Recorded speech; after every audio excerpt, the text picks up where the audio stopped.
All right, we're going to start taking a look at sampling distributions.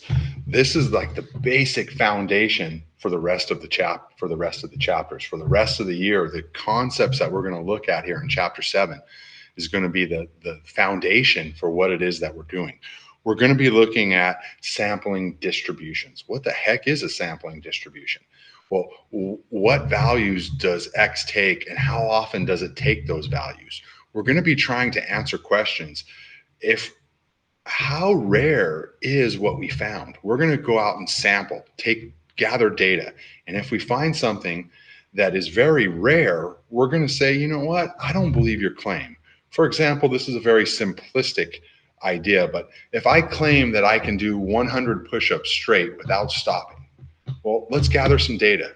On Monday, you say, all right, Clay Camp, get down, start pushing them out.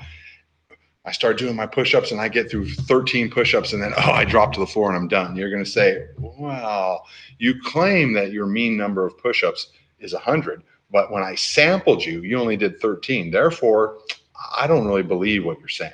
That's the basic foundation for what we're going to be doing for the rest of the year. Now, um, sampling distribution is going to ask, by chance alone, how rare is what we found, assuming that the claim is true? So if I claim that I can do 100 push-ups and you sample and you find that I can only do 13, you're probably not going to believe my claim of 100.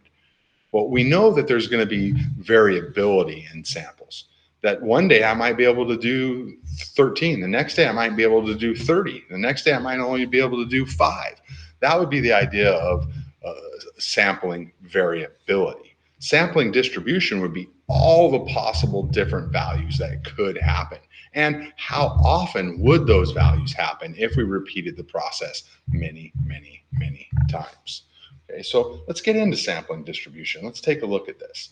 All right, first we need the language. Like we talked about before, statistics has its own language, and in able to talk to one another, we need to have the vocabulary so that when we talk to one another, it makes sense. It's just like learning Spanish or English for the first time. Okay, so first, what is a statistic? A statistic is a number that describes some characteristic of the sample. Notation wise, a statistic might be X bar. It might be P hat. A statistic comes from a sample. It's easy to remember because they both start with S. Statistic, sample. Okay, a statistic is a number that describes a sample. And then we have parameter. Again, easy for us because they go together.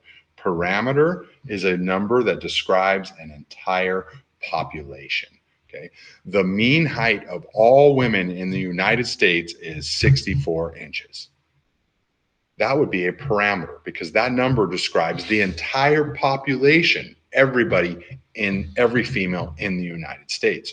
Well, let's take the sample height of all girls in our class. Well, the sample height of all the females in our class was 63 inches. That would be a statistic because it describes a sample or a part of the population. We have this nice chart underneath here that gives us a visual of what is a statistic versus a parameter. X bar, a statistic, estimates mu, a parameter. So X bar would be the sample statistic or the sample mean, which describes the entire population mean, mu.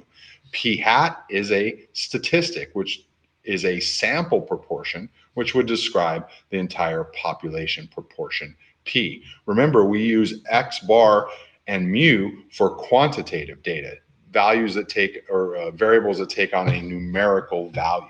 We use P hat and P to describe a categorical data, or some of you might think of it as a qualitative data.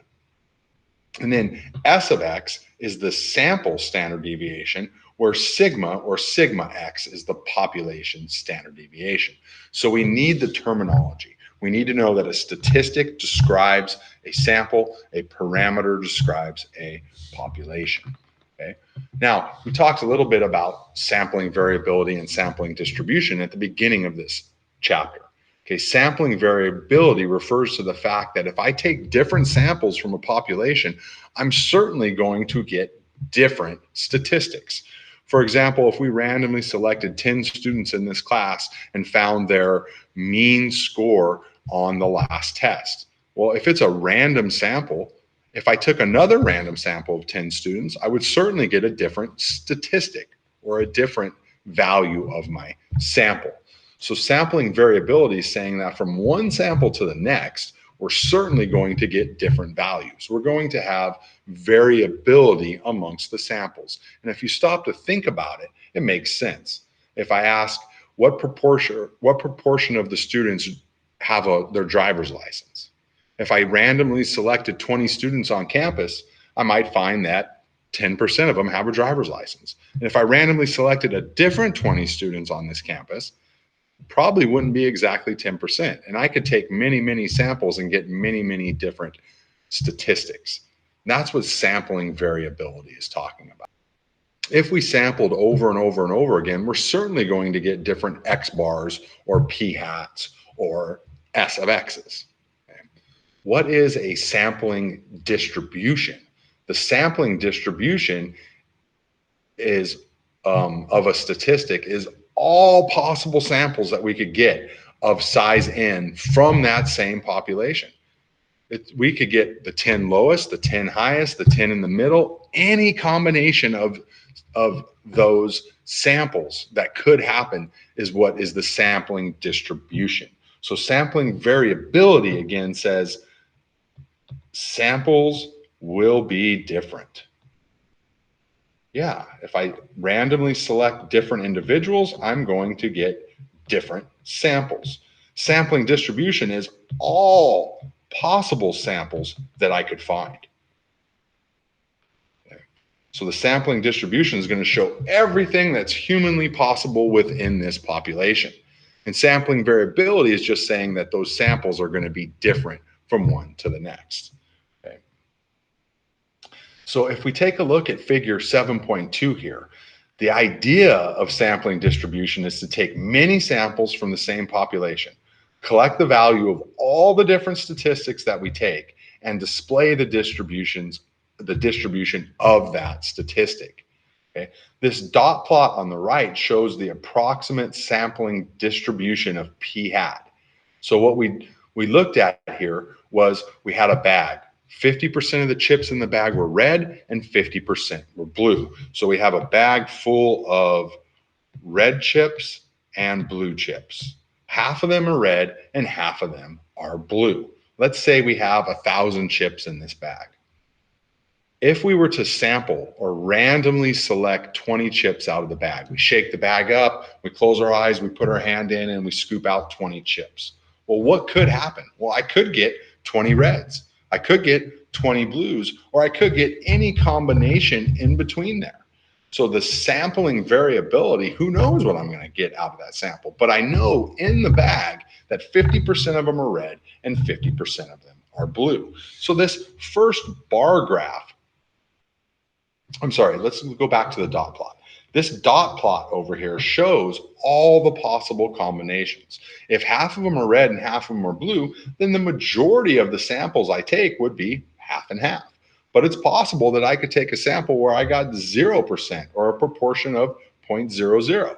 Or as you can tell in this sampling distribution that was taken here, that they had samples as small as 15% all the way up to samples as large as 80%. If I were repeatedly took sample after sample after sample, and I were to make a graph of the data that I found, check out what it looks like. That's our favorite picture once again, even though my curve's a little wavy and my drawing kind of sucks. Same with my chicken scratch up above. You can see that the sampling distribution, if I take enough samples, it's going to start to narrow in and tell me the true answer. So in the real world, if we knew that there was 50% red and 50% blue, we wouldn't be taking repeated samples.